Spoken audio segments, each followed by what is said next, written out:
And let's talk about sobriety. Yeah. Because you've struggled with addiction, right? I'll be sober for, it'll be 30 years this. I mean, if I get there, this could have gin in it tomorrow. That's awesome. No, but that's hard though. Like, and addiction is for many different things. It's whether it's food, alcohol, sugar, drugs, bad whatever it is. Yeah. It's like you kind of get it together in one, and then it becomes a full-time job. But it changed my life. It was the best thing I ever did. Enabled me to have a solid marriage and kids and a career, and I didn't end up a crazy actor. Yeah. Which is always a possibility. Which is always a possibility for singers as well. Yeah. Yes. Yeah, we can go whoop, whoop. Well, yeah, it's definitely a possibility. But what was the final, because I have people in my life that struggle with addiction or are currently going through it. Like, what's your advice for people like that? Because it's just such an everyday struggle, it seems like, well, the real, to break the habitual cycle.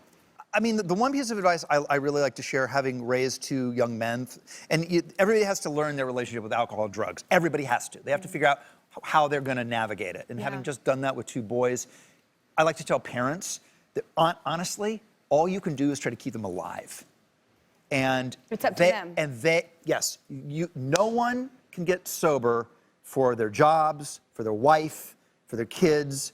They can't do it for any of that. They can only do it when they decide they're done. Yeah. Truthfully.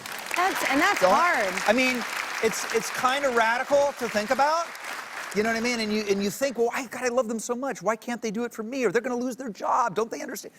Until that light goes on, there's honestly not much you can do. That's the good why news it's is a when the light goes on, disease, there is hope. When the light goes on, there's definitely a great life beyond it, for sure. Thank you so much for being so open about it, because seriously, not everybody is, and we all struggle with stuff. And I think that people that do go through it, and friends of mine that go through it, it's nice to know you're not alone. Yes. That's the best part. It's knowing you're not like on some island, like screwing up your life on your own. We're all on an island screwing up our lives. My life is 100 times more. My big worry when I got sober was I wasn't gonna have fun anymore.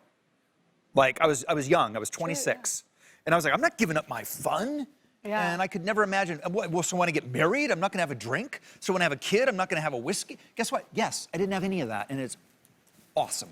I will not stop talking until you subscribe to my YouTube channel. That's right, and I can talk a lot. Seriously, not gonna stop. Yep, still here, not going anywhere. I see you. Don't walk away from this.